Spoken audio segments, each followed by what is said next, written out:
welcome to the Mindset Michele TV show. I'm so excited that you're joining us again this week, and I'm so excited today to have the extra special guest, the fabulous Lisa Evans, on the show today. Hello, Lisa. Hi, Michele, and hello to all your wonderful viewers.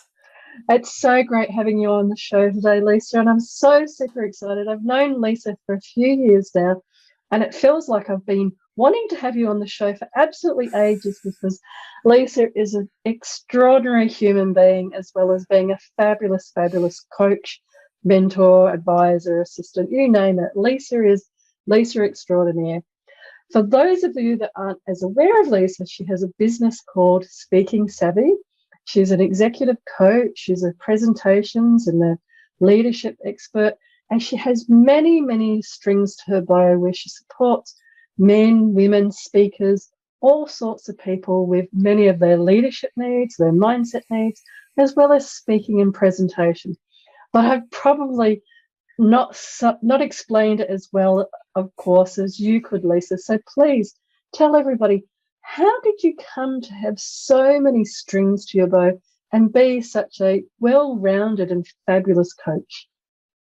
Thank you for that introduction, Michele. So I began my career in a completely different field. I trained as a midwife when I still lived back in London, and that was my career for over 2 decades. I specialised. I worked in neonatal intensive care, so very high-tech, challenging area of nursing. Absolutely loved it. And then life sent me on a huge, huge detour, and I had to walk away from my clinical career, and I was left wondering, what am I going to do next? So I moved into the public service. I worked for the Department of Health for many years. I moved into contract management, procurement, and project management, and enjoyed doing that, and also became very interested in public speaking. So when I get interested in something, I tend to get a bit obsessive and jump right in and learn all that I can. So I was like a sponge. I engaged some of the best speakers and coaches and mentors around the world so that I could learn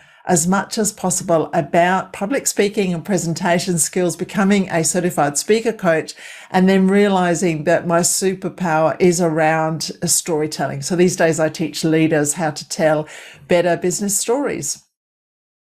Fabulous. And you've explained that journey so well there, Lisa. And I guess for many people watching, you know, as a midwife and as a nurse through to helping executives with their leadership storytelling, it's quite a wide range of skill sets and backgrounds you've got. But what do you think you would say to people is success to you? What does success mean? It's good that you brought up the fact that my careers are so different now, because it's only when you look back that you realize that you bring a lot of the skills and tools from any previous career that you've had into whatever you're doing now, and that really can set you apart. So I think that success means being well-rounded, but also being very comfortable in your own skin and knowing that whatever it is that you choose to do, you are bringing a huge amount of wisdom, of life experience, of different insights and ways of being. And often those things are not tangible. They're not written on certificates or badges or whatever. They really are make up the essence of you.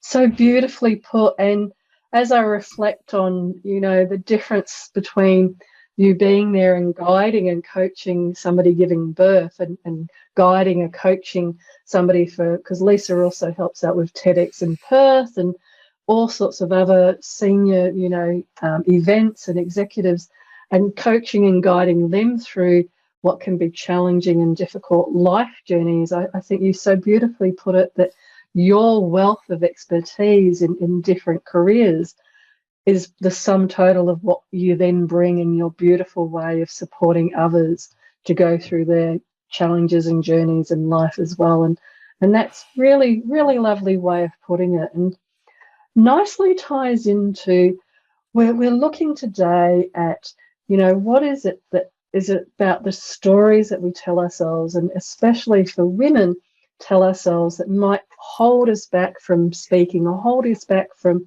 presenting ourselves in a way that we can be more successful. So, Lisa, I'm sure many people watching are dying to hear the sorts of advice and tips and observations that you can share that might help them to build a stronger and a more positive mindset for their own success. Yeah, absolutely. And I'd love to start by saying that, we all have stories worth sharing. So don't ever think that your stories are not worth sharing, because sometimes I hear that, because the world does definitely need to hear stories from everybody. And you get to choose. You're the curator of your stories. You'll get to choose which ones to tell and who you're going to share them with. But it's always the most important story is the one that you tell yourselves. And often we find ourselves thinking something or saying something that becomes a habit that we may have been saying for a long time. Often it's the voice of a parent or an older person, an adult, a teacher in our younger years that comes back. And when we think about those storylines or those narratives, a lot of them are no longer useful.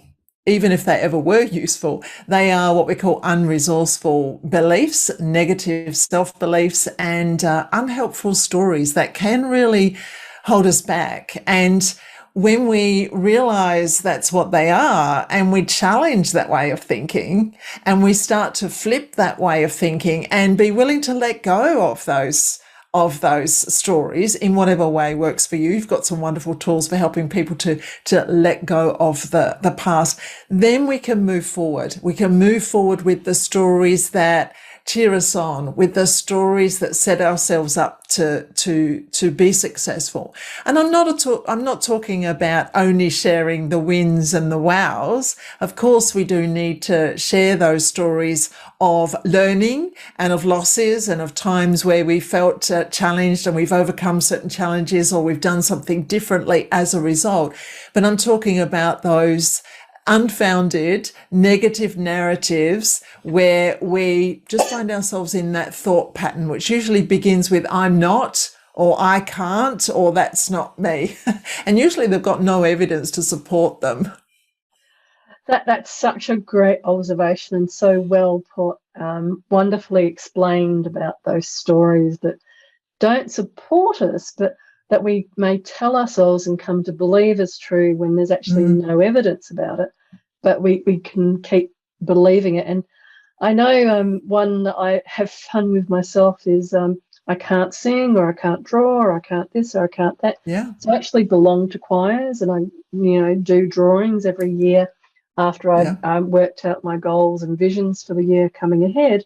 I actually draw pictures around it. So it's funny hearing those voices, and everybody has them, that whether they came from parents or wherever it came from. I think one of the greatest tips for helping to create a different mindset and a more successful one is to start to observe those stories that you're telling yourself and how you can rewrite them, because they're not true, they're just stories in your head. Exactly. And you may be able to do that yourself with journaling, or just with that undoing the bad habits and reframing. But sometimes you might want to get some professional help. And I've certainly tried timeline therapy as part of my qualifying as an NLP practitioner. We did timeline therapy, and I was able to pinpoint one of my very strong unhelpful narratives around writing and my ability to write, or what I thought my ability not to be able to write. And I was able to pinpoint the exact time when that thought was planted in my mind in order to be able to bust that limiting belief. So it's fascinating stuff. It's incredible. And you raise a really good point, because sometimes it does need, like if you're learning a new physical sport, like playing tennis or something, many times changing and rewiring a lot of those thoughts, you do need support to first of all see what that thought or that pattern is, and then, like you're saying, timeline therapy, cognitive behavior therapy, there's many different ways of approaching it that we use as well, that can support people in actually identifying it, becoming aware of it, and then changing it. And it's so important to even become aware that you're doing those behaviors. And I guess with the work that you do, you come across a number of women as well that have those behaviours, in a sense, stop them from shining and from sharing who they are more widely with the world. Yeah, absolutely. I do. I work with a lot of senior leaders. I work with a lot of introverted women. I identify as being introverted and super smart people who are extremely talented, but often they've got a fear, or they hold back from putting themselves out there and sharing with the world their wonderful talents. And maybe it's from a past experience, maybe it's a message from growing up about, that whole, don't stop bragging about that. My mum used to say that to me, don't brag. If I came home with a certificate or something from school, I was allowed about 30 seconds, and then she'd say, right, put that away now and stop bragging. And some women are not really being their full selves, or working towards their full potential, because they're not able to articulate the amazing things that they do. And a lot of women are much more comfortable shining a light on others than they are themselves. But if you are a business owner, or you're an entrepreneur, or you're in an executive position, if you're not able to comfortably talk about what you do and who you serve and how you help others, then there's probably not somebody else who's going to do it for you. That reminds me of a wonderful example, and it's so true. If you aren't presenting yourself and promoting yourself in that way, then others won't do it for you. No, and it can be harder. I think I completely agree. Women mostly, not always, take on that carer and that supporter role within the family, within the organisation, within even their own business. And to step away from those stories and to promote yourself more, it can be hard. I remember I was at a senior women's group one time, and we were talking about writing CVs and throwing some ideas out there. And I threw around words like thought leaders. And in my environment, when I'm with other entrepreneurs, we talk about thought leadership, and all of these terms are kind of normalized. But in this group, in this particular instance, it was senior C-suite women, and they would never think of themselves or define themselves as a thought leader, even though many of them in the room were, as CEOs of the organisations that they ran. And for me, it was quite a shocking realisation that, if I'd stayed in corporate world completely, I would have had those beliefs as well, and kept, sort of shutting myself down and my natural behaviours down. And the entrepreneurial space, actually, I'm still very quiet compared to many. But that balance and seeing those two different worlds, it was quite interesting and quite a wake-up call to, I can't remember who it was, but there's a lot of wonderful stuff out there around surrounding yourself with the people that are going to help you to grow and blossom, and not trying to, grow and blossom. I then, in that example, talked about my LinkedIn connections and other things, because we were writing CVs to promote ourselves. And this same group of women, again, quite, at the time, it was quite confronting. It felt like they were attacking me for promoting myself.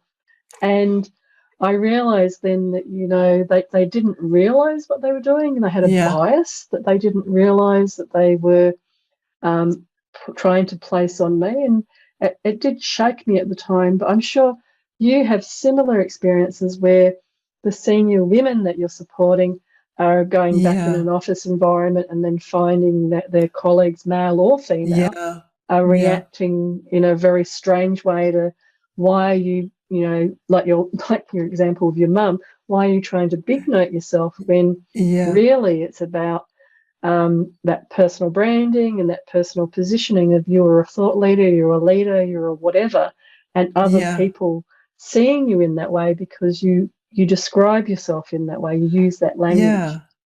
And we've got to be able to do it in a way that's authentic to us and feels comfortable for us. But there's a saying, and it goes something like, don't ever dim your light because your shining brightly makes others feel uncomfortable. And I also meet many women who play smaller than they are, because of that very thing. Your tall poppy syndrome is a thing in Australia. And yet, look, you've worked hard for where you are now. You deserve everything that you've got. We all do. And why should it feel weird or make others feel weird, or should they even consider challenging you if you have put your accolades wherever you want them on the shelf on LinkedIn? I mean, so what? It's none of anybody else's business, really. So shine brightly, everyone. Shine brightly, whatever it is that you're doing. Have you ever been on LinkedIn and somebody else has commented about there being a humble brag post, or somebody's got an award and then somebody else says, oh, but you nominated yourself for that award, and straight away it sort of takes out that joy because somebody else feels awkward about that. And that's what I realised with the example I was using. It wasn't me that was feeling funny using those words. It was the other people in the room that were making these comments. And I think you're right. LinkedIn's kind of a bigger platform for that sort of thing, where when people are uncomfortable themselves, they'll lash out at others. Yet, and unfortunately, a lot of that does tend to be gender-based or race-based as well. But if my name was Andrew and I was 6'4", etc., then there would be less of that challenge to whatever I was saying. And if I was a very loud personality type, then even more so. So it is interesting, because the last thing that I'm sure you would say, and I say to clients, is to change who you are. You want to be the most authentic and best version of you can be. And it can be challenging, because there's always going to be that other element there, isn't there, of people, the tall poppy syndrome that we have in Australia, or whatever else it might be. Yeah. And I think that once you come to realize that not everybody's going to like you, and that's okay. I think that for a lot of us, particularly women, when we are younger, certainly we spend a lot of time being people pleasers, and we want to be friends with people and we want everyone to like us, and that's not how the world works. And so we need to be okay with that. And it's about finding your own tribe and speaking to them, like you say, building yourself up with, or surrounding yourself with, other people who do appreciate what you do and are there to cheer you on. And then it feels more authentic, and you're less likely to fall into that trap of comparisonitis. And if you put something out there, wherever you put it, and it's a photo of you doing something that brings you joy, and you've had an amazing time and you were speaking on stage, like, why shouldn't you not be able to feel okay about putting that up? It's celebrate your wins and successes, however small. It's really important that we celebrate our wins. Often as business owners, we don't do that well. But we need to. And a lot of the time it's because we're so busy running on to the next the next project. True. And I think that's very true about taking the time to actually enjoy and celebrate the successes, whatever they might be. And I think that social media and celebrating them on there is one of those, and like you've said, it can be a very dual-edged sword.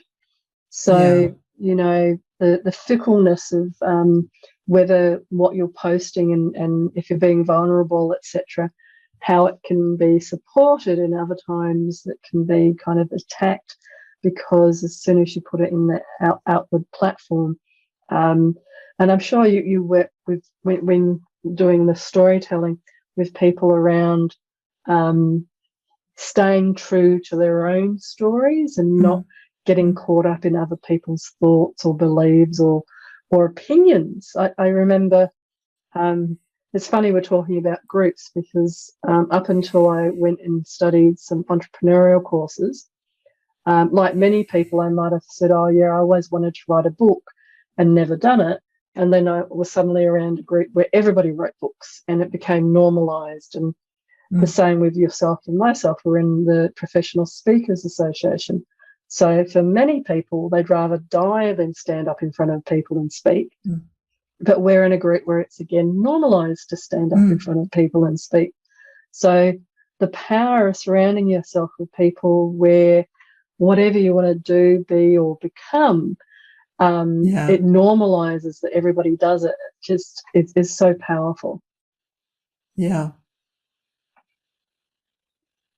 So with the tools and the techniques, what do you think, because you have such an incredible toolkit, what do you think would be another couple of key points that you might share with people about if you do these sorts of things, rewrite the stories you're telling yourself, surround yourself with people that are doing the things that you want to do so that it becomes normalized that everybody writes a book or stands on stage, or only listen to the voices on LinkedIn or around you where it's people supporting you to grow and be vulnerable and be yourself. These are all great suggestions. What else would you say, Lisa? In terms of storytelling, one thing that I recommend is to start a story bank. So start harnessing, capturing, finding your stories and put them somewhere, whether it's index cards in a box, if that's your thing, or a notebook, or even your phone or an app, so that you start to collect a database of stories that you can then use to teach and to make a point as part of your presentations. That's how we get better at storytelling. We've got to become a better story listener before we can become a better storyteller, and get used to sharing your stories from your personal life. But of course, in the business setting, we need to make them suitable for sharing a business lesson, but we're using experiences from our own life. In terms of the personal story, I think if we can get rid of that horrible condition, which is comparisonitis, we will all be better off. And it is so hard, particularly when you're starting out and you might see somebody who's doing something similar, or maybe you even consider them as one of your competitors. And let's say they've been in business for 3 years and you're comparing your today with their 3 years into the future. Of course, you're going to be behind. But once you start thinking, I'm not there yet, or I'll never be as good as them, that is really, really unhelpful. So as soon as we have a thought or words come out of our mouth that are not helpful at all, those I'm not enough or I can't type of statements, you really need to just stop and pause, take a deep breath and reframe that. I'm learning to, I will be in 2 years' time, or this is what I'm working towards. And as long as you're taking one step forward and you're failing forwards, as the saying goes, you're picking yourself up and you're evolving and you're changing and you're taking it a day at a time and getting the right support and help, whether it's working with coaches or mentors or watching TV shows, listening to podcasts around the self-development, and certainly surrounding yourself with people who are your cheerleaders, who want you to do well, who really encourage you and who are there to also celebrate your success with you. So get rid of and let go of the toxicity, and any people who are not doing those things, think about perhaps letting go of those relationships, because as we evolve and we change, then we've got to look back and ask ourselves that tough question: has that particular friendship or relationship done its time? That's so true and so beautifully put again. I think it's very important, and the last few years have really shown how, when things start to change in the outside world or the outside environment quicker and quicker, and technology is going to make that faster and faster in many ways, being able to grow and develop and keep that forward focus. And sometimes it does mean letting go of the people and the relationships that served you. And I always like to thank and encourage people to thank people that may have been in lives, situations, circumstances that may have been in their lives before, but they have outgrown them or changed in some way. And so growing further into where you want to be and where you want to be going makes so much more sense. So these are all fabulous, fabulous tips and suggestions. And I guess the other quick question that I have for you is that you obviously made that transition, and many people watching will be also wondering, how can somebody go from working in a nursing sort of capacity through to administration in health services through to having their successful own business. And, where did you find the time to do the training to get the ideas about what kind of business you wanted to build? Yeah. Because many people nowadays are looking for something similar. So Yeah. what sort of advice might you give to them?